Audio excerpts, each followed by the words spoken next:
All right, Trash Talkers, this is the video number 2.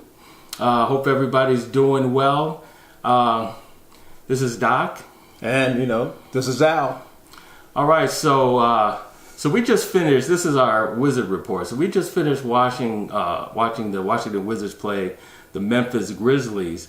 And we're not only going to give you our thoughts on that game, but kind of how the Wizards have been playing for the last couple of weeks. So we squeaked by. We got a win tonight. I think we won by about 10 points or so. But you wish 6. Yeah, 6. Yeah, 6. Should have been 26, but yeah. So it just went down to the wire, and it really shouldn't have. But what are your thoughts on how they played? John just got back off of about a 2.5-week injury.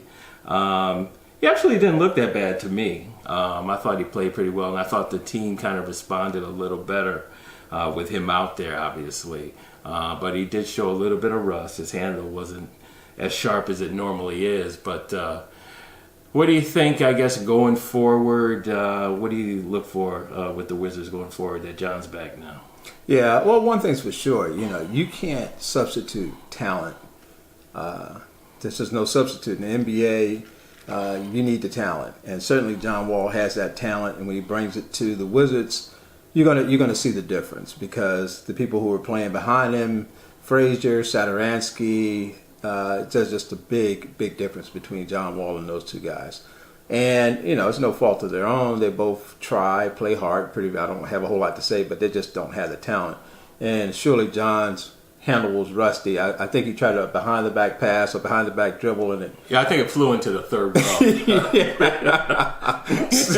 And then he was looking around like maybe unimpeded thrown into the third row. I was like, no one in front of him, no one behind him, just ball goes flying. He couldn't even pretend he got fouled. No, it was nothing. He couldn't fall down. Couldn't do anything on that.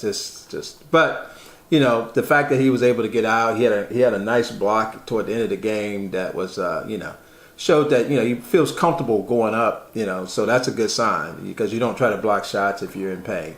So I think that nice left-handed dunk too. That was nice. So, but the same thing I have, and we were talking about it when we were watching the game, is the Wizards' control of like that emotional, something about how they control their emotions and how they apply themselves at various points of the game.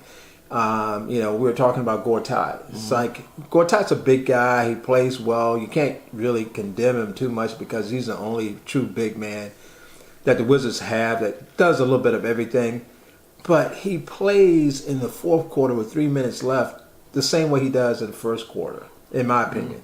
Going to do that extra thing to get that rebound. He might slap it. When you slap it in the fourth quarter, it's a whole lot different than slapping the ball around in the first quarter. So that type of thing bothers me about the Wizards, is their ability to focus, to raise the intensity at the right time. Well, and that begs the question, are they physical enough? I mean, Memphis, basketball talent-wise, had no business even being within 20 points of the Wizards. But like we were talking, they were grabbing, pushing, shoving. I mean, Marc Gasol was like a reckless, I don't know what kind of animal you want to use, but one time I thought he switched the basketball out for a rugby ball. Right. So I don't know what he was doing, but and the Wizards, it seemed like they were a little bit intimidated at first until the Smith guy came in. He was like, okay, I'm going to match, your intensity. And I'm not going to let you just get away with just pushing and grabbing me. Right. I'm going to do the same thing to you, and then let the refs get control of the game. Right. Yeah, I do give Smith a lot of credit, because, and I wouldn't even label him as a tough guy, No. But he played aggressively. He's an emotional guy. Bro. Yeah. And that's what you need. Mm-hmm. I mean, but he controls his emotions pretty well. He got upset, but actually it was Gasol who kind of got more out of control. Right. Than Smith. Smith played with emotion, but Gasol, toward one point, he was just knocking everybody down. He forgot that the object of the game was to actually score the basketball. Right. He was just pushing people, tying up people. I mean, at one time he went to the hole with his elbow out. He like wanted to deliver a shot, and he was concentrating more on that than actually shooting the layup. I think he missed. I think he missed the layup. He missed the layup, and he missed the shot too, which is pretty good. Right. But yeah, he missed the bow. Whoever it was on the other end of the bow, he missed that person. He missed that too. So that was good. But the thing I hope to see with the Wizards, and hopefully you'll see it when Morris comes back. If he comes back, and if he resembles the guy who played for us last year, he hasn't resembled it this year. No, so I don't know. far. I don't know. It might be a lost season for that guy. I don't know what's happening with him, but hopefully he can come back, and it's going to be important for him to come back because he does add that physicality. He does that, and he's talented. My criticism of Morris is his numbers should be better than the talent. I mean, better with the talent that he has. I mean, he actually shoots okay from the three, but he can back you down. He's very agile. He just knows how to play basketball. But at the end of the day, he's only averaging like maybe 12, 14 points a game and maybe 6, 7 rebounds a game. And I think he has better talent than that. Yeah. There's not, after you get through John and Bradley, and then you have Otto, it's probably maybe not a whole lot more rebounds. Well, there's more to get. And I think he could take advantage of it. But I think the funny part about it is, he was considered a better player than Otto. Otto's kind of having a breakout season. Yeah. And Otto was kind of like passed him in scoring and probably had passed him in rebounding as well. Yeah, I think so. Yeah.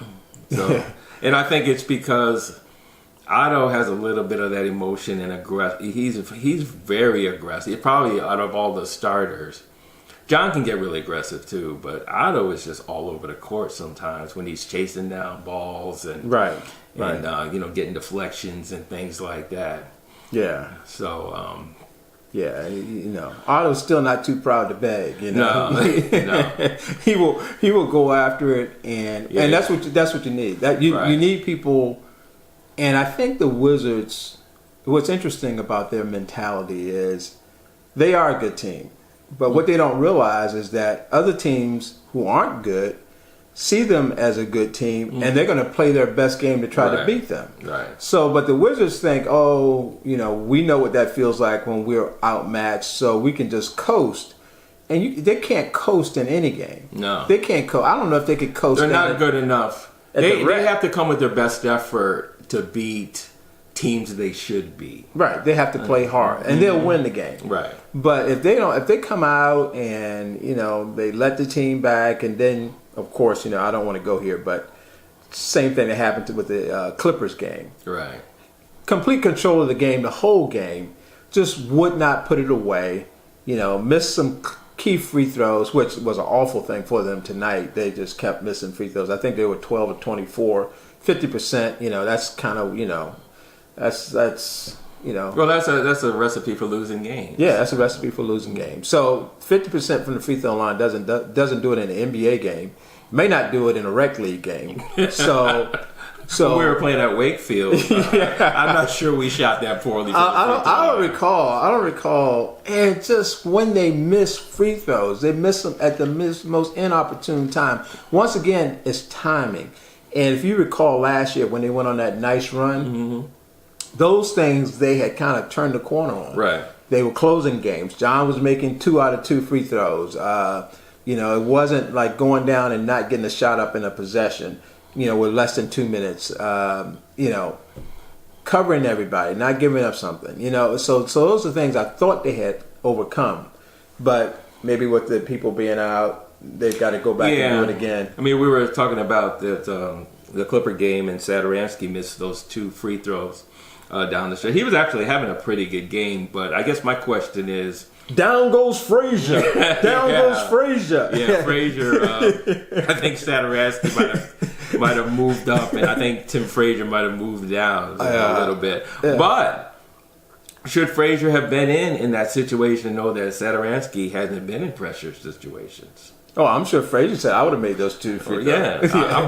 But down goes Frazier. My question is, would he have made the 2 free throws? Down goes Frazier. I don't think he would have. I mean, I don't know.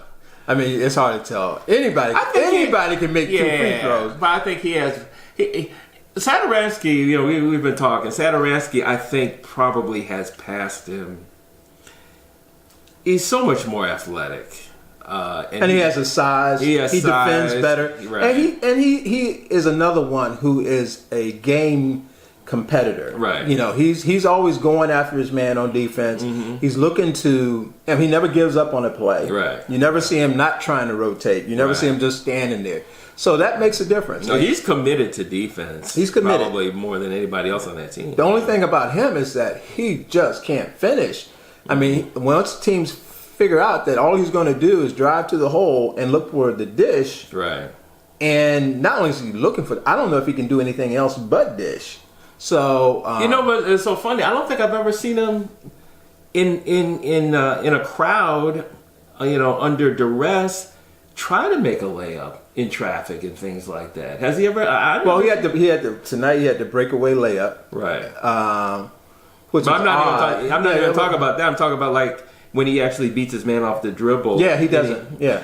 You know, he might be better than he probably gives himself credit for. I don't know, but he's always passing it out. Yeah, he's always and looking. You know, you're not going to get better that way. You got to try to do some things. I mean, even Kelly Oubre, who was, you know, we used to laugh, you know, at how little he jumped when he actually was in the lane, but he's gotten better. Yeah, I wonder if those guys do layup drills. It makes you wonder sometimes. Right. Yeah. So. Dave, what do you if there were 2 things that the Wizards could do to make you feel better as a fan watching them, what would you say those 2 things are? Obviously, the first is more committed on defense and especially covering the 3-point line. I mean, I think I've been watching the Wizards and saying that for a decade now. It doesn't matter what coach comes in here; they give up so many threes to average ball players. And now, with other teams having at least 3 guys on the starting 5 or 4 guys on the starting 5 that can hit threes, no matter if the Wizards are more talented, those teams are going to be in those games. Right. And it just drives me nuts as a fan. The other thing, I mean, let's face it, the Wizards are going to live and die by the backcourt, by how John and Beal play. Mm-hmm. And this year, I know John was actually, I didn't think John was having a very good year at all before he sat out those 2.5 weeks. I'm hoping it was because his knees were hurting. Right. But unless those 2 get on the same page and play at the All-Star level together, and it's not saying that one can play at an All-Star level and the other one's going to have a bad game. They're not going to win that game. Mm-hmm. Both of them have to play well for the Wizards to to reach that 50 game place that they wanted to get to this year as an improvement over last year. So defense and the guards really have to take the leadership and outplay the guards of the All-Star guards of the other teams. Right. Well, you heard Coach Brooks. He was talking tonight. He was saying they were doubling Bradley Beal the whole game, right. And I think he's going to see that. I think he's going to start seeing it. Now, that's probably going to ease up if John is penetrating. Right. They won't be able to do that, especially if Otto's consistently hitting the shot. And there's no reason. I have no doubt that he's going to continue to keep hitting open shots. He's past that stage where he's shaky. Right. He's going to, if it's open. Yeah. I mean, anybody can have a bad night, shooting night, but I don't have any reservations about him taking shots. I think he's going to make it, and he's doing a good job of rolling to the hole, finishing. He's had some nice shots rolling to the hole. So I think that part of it, Scott helps a lot because he is a consistent shooter as well. He doesn't always have to shoot from behind the 3. He can shoot the mid-range shot a little bit. He's a lot tougher than I thought he was. Yeah, he's tougher. He's tough, but he's a little undersized. So that gets me to that point where you get to the end of the game, 2 minutes left, you need some rebounds. And, he's a little undersized. Gortat is either tired or he's, or he's just, because he's been working hard all game. I will give him that. Yeah, he's like old now. Yeah. Like 30. But, I mean, they're going to have to figure it out, that look, you know, you're going to need that rebound. I mean, that was one. Well, they got to crash. I mean, you know. Yeah, they got to crash, and not just Gortat. Right, Gortat, Morris, if he gets his act together, and Porter. They're going to have to crash the boards and do it by committee because Gortat's the best rebounder, but he's not a beast rebounder. No, no. He's not going to get, consistently 15 a game or Right. whatever.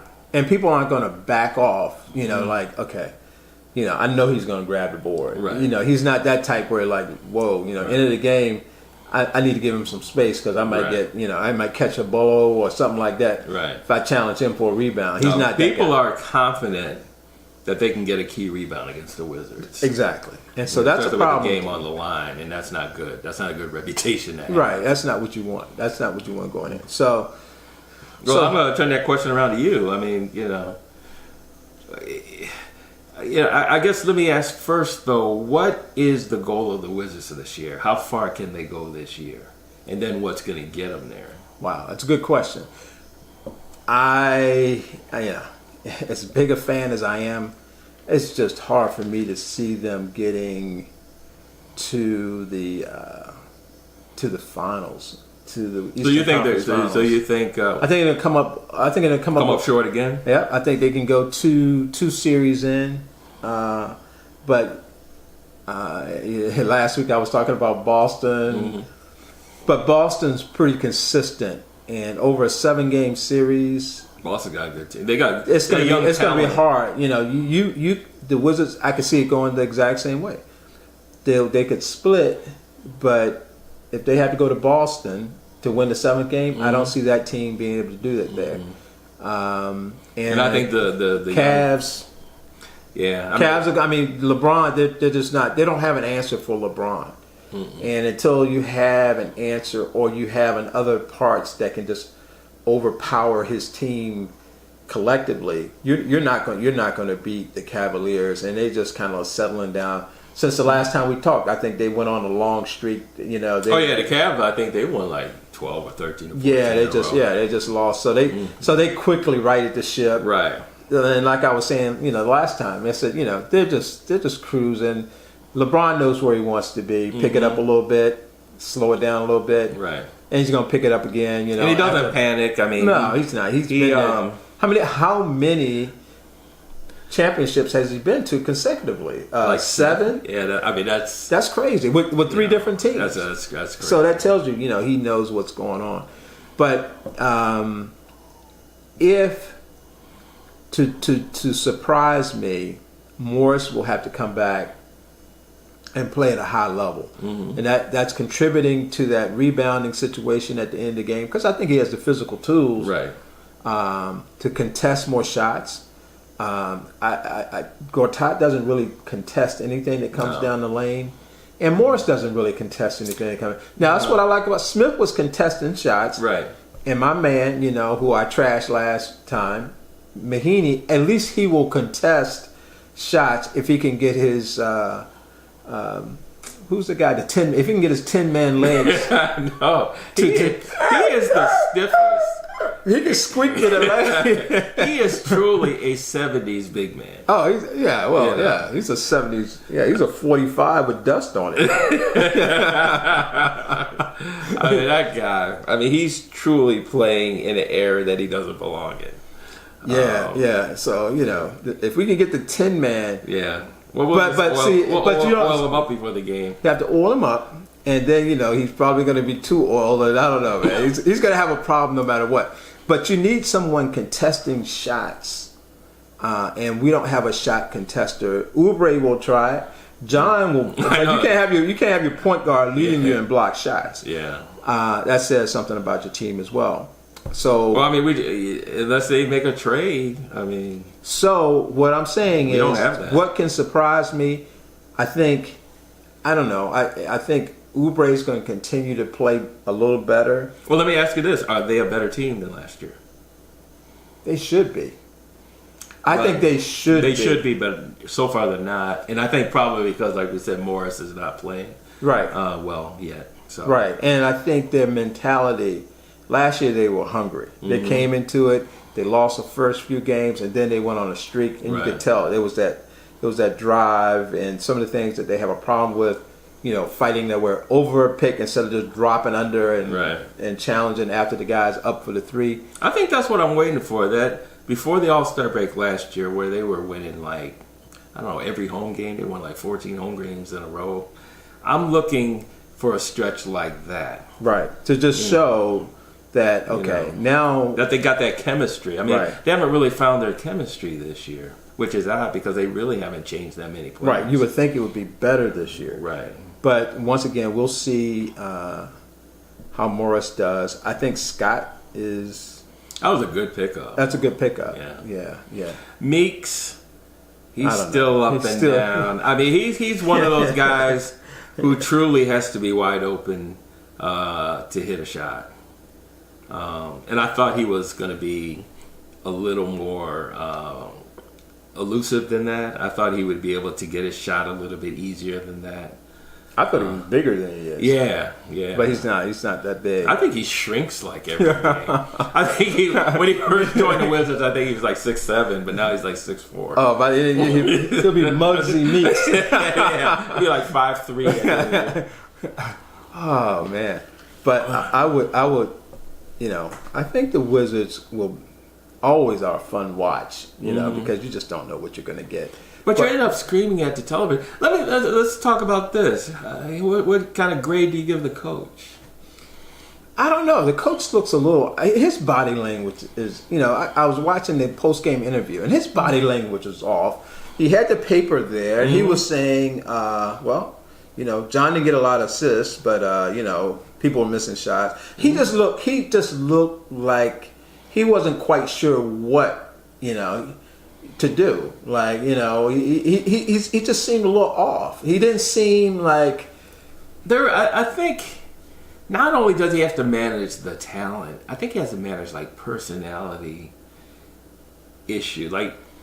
We love John, and John, if you're watching, go to the restroom or something. We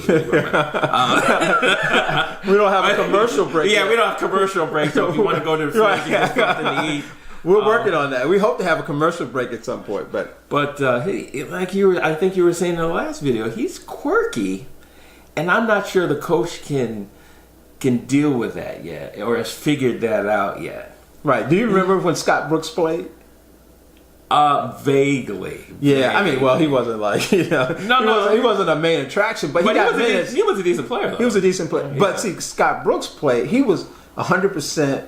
All the time, on his man, running, chasing down things, contesting. He was feisty, right? Yeah, he really. So I don't think he can understand. When he looks at John, he probably looks at John and said, "Man, if I had that talent, if I had those skills, right? You see my jersey in somebody's stadium. Yeah, I've been hanging from the rafters. I've been hanging from the rafters. Right. Yeah. So right.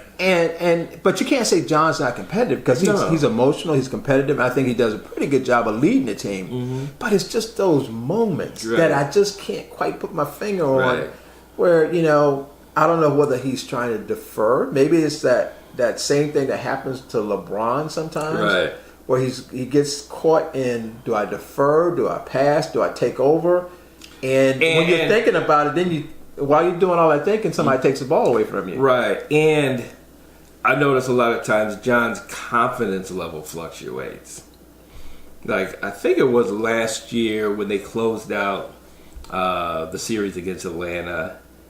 His confidence level was unbelievable. And he said, I'm going to destroy this team right now. Right. I'm just taking you out. Yeah. But then in the 7th game against Boston, he was terrible. Yeah, I think he was dog tired too. Yeah, I mean, I think he was dog tired. Yeah, and I think James Harden disease. He wasn't that tired. He wasn't that. I never seen a player that tired. James Harden looked like he had picked cotton. Yeah. He did a double shift. Yeah. On the plantation that day. Oh man, I don't know. Maybe that beard was winning. Yeah. But shave the beard if it's that heavy, man. Yeah, I don't even think that beard's real. Man. I thought I saw a spill on the court, man, and the referee grabbed his beard off and wiped it up. But Maybe I was asleep and dreaming, but I don't know.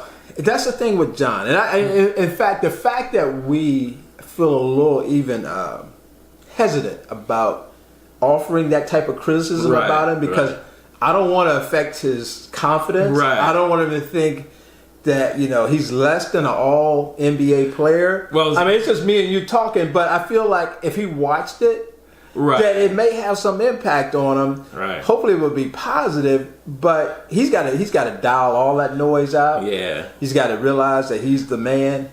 But you know what? I mean, we're laughing and joking, but that's something that is easily resolvable, right? What's your solution? It's just, you got to come in and you've got to be the same.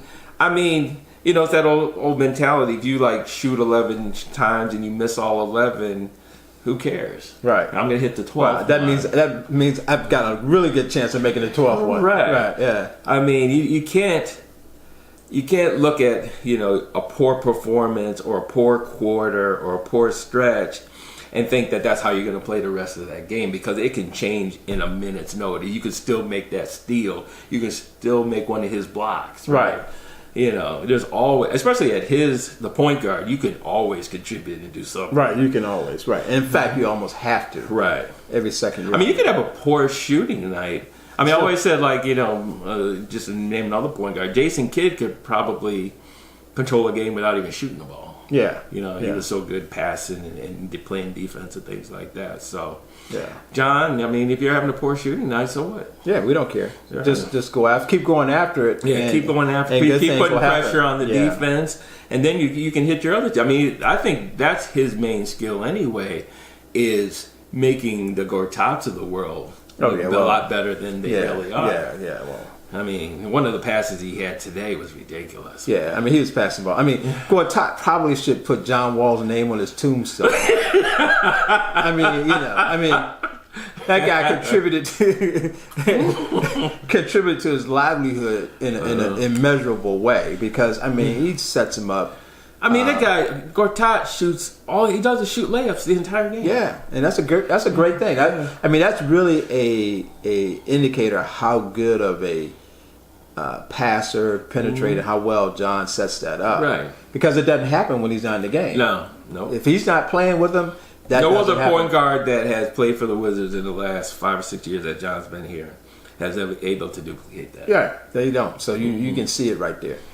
But looking forward, they have some games coming up. I think they play the Cavs. I'm not even looking forward to it. I was hoping early in the year that would be some type of marquee matchup, and you see it. But right now, I think their goal is not to. They just need to come in and play a strong game, and they may win. To be honest with you.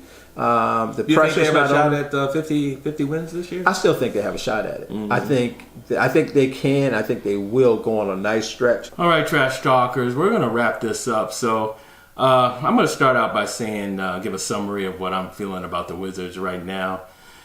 I still think they can right the ship. They're not playing that great now. But I still go back to last year. They had that one stretch and they were just playing real beautiful basketball, passing the ball around. The chemistry was great. Still don't really think they have the talent that the Cavs and Boston have. So I think they're going to top at it about third in the East. But I do think they're going to win 50 games this year. So that's going to be my prediction that you guys can hold me to. But I'm going to give Big Al the last word. So how are you feeling about the Wizards right now? For me, really, it's going to be about sustaining intensity in all games. In those games that where you have the teams that have the losing records come in to our home court, we got to take care of those. If we can't sustain intensity and that physicality, we have to maintain a physicality and intensity with this team. When they do, they seem to play better. Everything goes better. And they win games easier, and I think John gets into an easier flow. The game is not as hard for any of them. As far as where they're going to finish, it's hard to tell. I don't think Kyrie is a pack horse. I think he's more of a thoroughbred. I don't know if he can carry a team for the whole season. Hopefully, He he's not a tends- Shetland pony. Well, I don't know. I would like him to be a Shetland pony. Yeah, maybe. I'd like him to do, I don't know, be a miniature pony, but the thing is, I don't know if he can. If he can't, what we've seen recently when he was out, that's not the same Boston team when Kyrie's not there. So if he can't, then the Wizards do have an outside shot. But if he continues to gel with that team and he stays strong, it's going to be a tough out for us. But don't be discouraged. We got a long ways to go, and we look forward to covering them. So go Wizards. All right, we're going to wrap it up right now. So if you like what you heard, please subscribe. We need subscribers. That's how we get paid. That's how we keep these shows rolling. So, and if you got something to say, I'll put it in the comments. Say it with a little swag, and we'll catch you next time. Trash Talkers Vlog, baby.